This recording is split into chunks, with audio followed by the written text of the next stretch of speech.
Hola, buenas tardes chicos. Bueno, vamos a comenzar con la puntuación de los apartados del texto Técnicas de comunicación para profesionales de enfermería que ustedes ya tienen, del doctor Carlos van der Hofstad Román. Así que vamos a trabajar sobre los lineamientos de los capítulos que tomaremos del texto.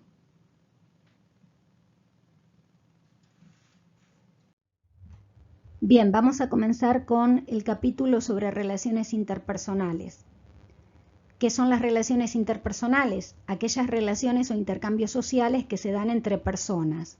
Ustedes como futuros profesionales de la salud no solamente van a entablar este tipo de intercambios con sus pacientes, sino también con sus familiares, como con sus compañeros de trabajo, colegas o representantes de otras disciplinas en los equipos interdisciplinarios de salud. Por lo tanto, cobran fundamental importancia. Lo que el autor plantea es qué sucede cuando conocemos a alguien. Cuando conocemos a alguien, nos armamos una percepción respecto del otro y nos formamos determinada impresión o impresiones, atribuyendo causas a la conducta de los demás. Y en este armado de impresiones vamos a tener lo que llama el efecto primacía. Esa frase que dice la primera impresión es la que cuenta, está un poco en relación a esto. Tiene que ver con que por lo general cuando nos armamos una impresión negativa de alguien, es muy difícil que después se revierta esa percepción respecto de ese sujeto. Y por el contrario, si la persona nos cayó bien de entrada, seguramente eso se va a reforzar a lo largo de los siguientes intercambios. Lo otro que señala el autor es lo que llama el efecto actor-observador, que tiene que ver con cómo al observar la conducta de los otros, si el otro comete un error o falla en una instrucción que le hemos transmitido, solemos atribuirlo a una cuestión de personalidad. No entendió porque es torpe o no comprendió porque es una persona dispersa. En cambio, cuando juzgamos nuestra propia conducta ante errores o fallas, solemos disculparnos y tomar en cuenta el factor situacional. Esa tarea era demasiado complicada para mí o no lo pude manejar porque me superó el estrés. Esto es lo que señala para pensar el autor. Y luego nos enseña que siempre están presentes al momento de percibir y de interactuar con los otros, siempre intervienen en esto nuestros esquemas cognitivos y las teorías implícitas de la personalidad. Los esquemas cognitivos son los marcos mentales que nos ayudan a interpretar situaciones o acciones específicas y a analizar esas situaciones y que nos hemos ido armando a partir de las experiencias. Y las teorías implícitas de la personalidad son determinadas creencias que tiene cada individuo que también están en relación a situaciones vitales y a cuestiones que ha experimentado, donde tiende a sostener que ciertos rasgos o características de las personas se suelen presentar unidos.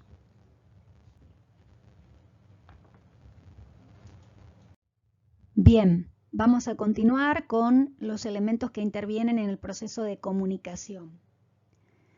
Vamos a tener el emisor, quien emite el mensaje.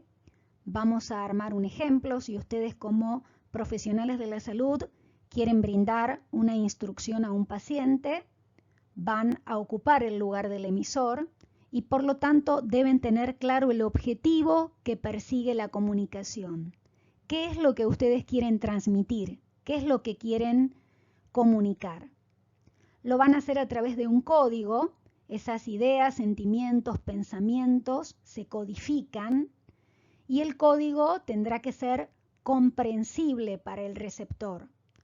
Por ejemplo, el lenguaje, pero si tengo un paciente que proviene, por ejemplo, de los pueblos originarios, cuyo lenguaje es el lenguaje mapuche, necesitaré un interlocutor, ¿sí? Por eso el código tendrá que ser un código comprensible para el receptor. A su vez, interviene el canal por el cual se transmite el mensaje. Lo más usual es que utilicen la voz.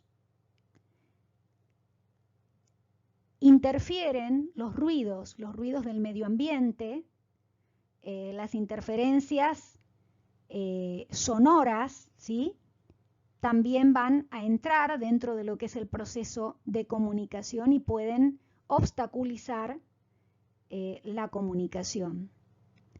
Y los filtros, que son las barreras mentales que presentan tanto el emisor como el receptor, que están en relación a las creencias, los prejuicios, las ideas preconcebidas, etcétera, de cada uno de los participantes del proceso de comunicación. El receptor es a quien va dirigido el mensaje, siguiendo con el mismo ejemplo. Si ustedes están dirigiendo una instrucción a un paciente, el paciente será el receptor. Y todo esto lo ubican en un contexto, que es el entorno en el cual se sitúa la comunicación. Lo habitual es que sea el centro de salud o el hospital donde ustedes se desempeñen, el contexto en el cual se produzca la comunicación. Los objetivos que inicialmente persigue el emisor van a verse cumplidos si cuando el receptor interpreta y decodifica el mensaje y se pregunta qué me quiso decir o qué me quiso comunicar, la intención coincide con los objetivos o el objetivo inicial. De ese modo se logra una comunicación exitosa y podemos hablar de que hay un feedback, un ida y vuelta, un intercambio entre lo que se propuso transmitir el emisor y lo que pudo captar e interpretar el receptor.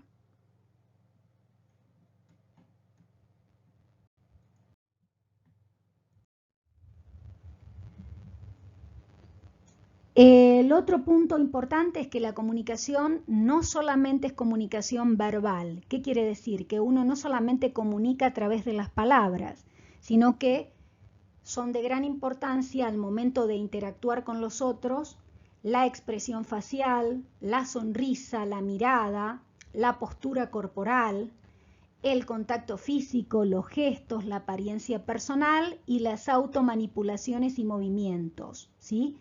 Todo esto comunica porque expresa, porque transmite, más allá de que no haya palabras, ¿sí?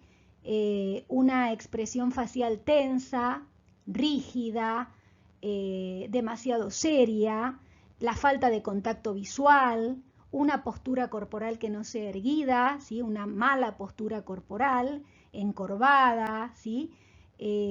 Todo esto repercute en la manera en la que el otro nos aprecia y en la impresión que generamos en el otro.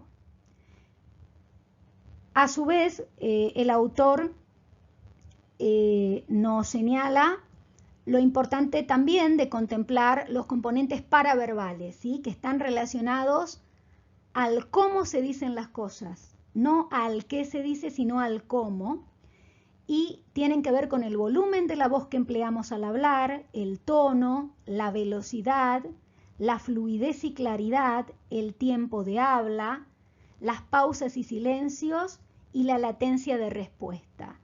Esto también entra en juego en el momento de entablar comunicación y puede llegar a afectar, ¿sí?, o a modificar lo que se quiere transmitir si yo empleo un volumen de voz inadecuado, ¿sí?, o si hablo de modo acelerado, o si interrumpo a el otro y no permito que el paciente me pregunte o me consulte y hablo por encima del otro, ¿sí? Todas cuestiones que hay que contemplar y tener en cuenta al momento de comunicar.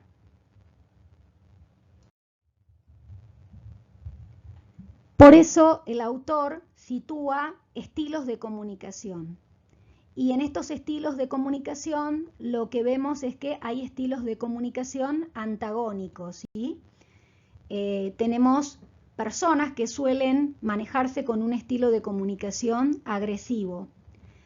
En estas personas vamos a ubicar en la conducta no verbal, por lo general la mirada fija, el gesto de amenaza, la postura intimidatoria que transmite miedo, que genera